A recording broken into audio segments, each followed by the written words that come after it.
One of the most important things that we can do as real estate investors when we're talking to sellers is to provide value adds. So value adds are those little extra things that you do to really sweeten the deal for people. So some examples of value adds that we use, for example, like in a probate or an inheritance situation, a lot of times that's a very sensitive area. They are inheriting a home that's full of personal possessions that are very meaningful to them, or maybe not sometimes. It might be painful for them. And so one of the things that we like to tell people is, as they're moving through this process, keep what you want to keep and leave everything else and we'll take care of it.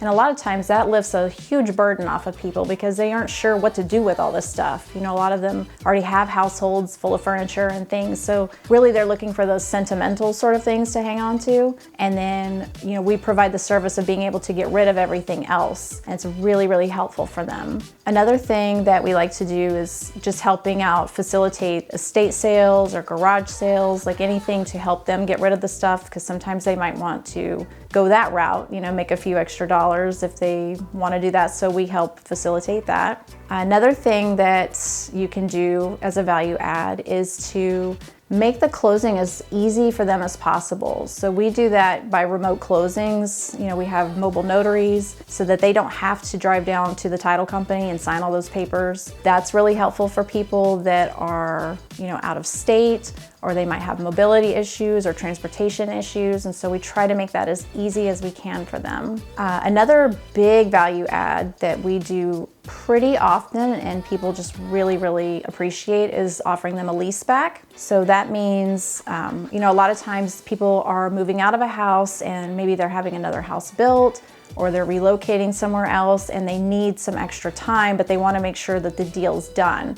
So a big thing that we like to do is just tell them, hey, we can buy the house, we can close it, and then give you, 2 weeks or 3 weeks or whatever, however much time that they need to get out of the house so that they don't feel rushed and they don't feel pressured. And we protect ourselves by holding back part of the proceeds from the sale. So that way we're covered. There's an actual lease that's done, that's signed at closing, and they don't get all their money until they're out of the house. So that gives them the incentive to move, and it also protects us in case they don't leave and for some reason we would have to evict them. Thank goodness that's never happened, but it is good to have all those protections in place. Another thing that you can do to help sellers is to provide education and resources. So when you're there talking to a seller and maybe they're kind of on the fence about something, or they're not sure, they've got a bad tenant, those are really good situations. Just educating them on the eviction process and what that looks like and what all that entails, what it costs, maybe connecting them with an attorney that can help them with that. That would be a resource. Providing resources on probates, if they aren't sure how to probate a will or to do an affidavit of heirship or something like that. So if you can teach them and provide service that way, it doesn't cost you anything other than just your expertise.